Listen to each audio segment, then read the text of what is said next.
Sir আজকে কি পড়াচ্ছেন স্যার? আজকে টেন্স পড়াচ্ছি। শিক্ষার্থীদেরকে আমাদের মূল যে বিষয়গুলো আজকে পড়ানো হয়েছে সে বিষয়ে আজকে বৃষ্টির দিন হওয়ায় ষষ্ঠ এবং সপ্তম শ্রেণী একসাথে তোমরা, তাই না? কেমন লাগছে তোমাদের ক্লাস?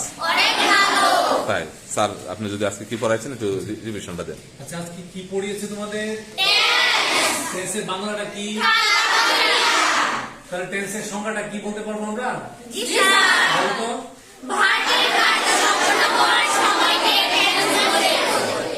টেন্স কয় প্রকার? তিন প্রকার। বলো একটু দেখি। বাংলা সহ কেউ বলতে পারবে? একজন দাঁড়াও তো দেখি। প্রেজেন্ট টেন্স বর্তমান কাল, ফার্স্ট টেন্স অতীত কাল, আর ফিউচার টেন্স হচ্ছে ভবিষ্যৎ কাল। বাহ, সুন্দর। কবিতা আকারে পড়িয়েছি তোমাদের। কবিতাটা বলতে পারো টেন্স সম্পর্কে একটু বলো তো দেখি দুইজন, তুমি আর কিবা আর হচ্ছে মা, বলো তো দুজনে। তুমি আর দুজন বলো, দুজন কবিতাটা বলো তো টেন্স সম্পর্কে। তাহলে কবিতা কিছু শিখিয়েছি তোমাদের, বলো। লেখাপড়া, খেলাধুলা আরো যত কাজ, সময়টাকে টেন্স বলে জানিলাম তা আজ। ইংলিশ গ্রামারে টেন্স তিন রকম হয়,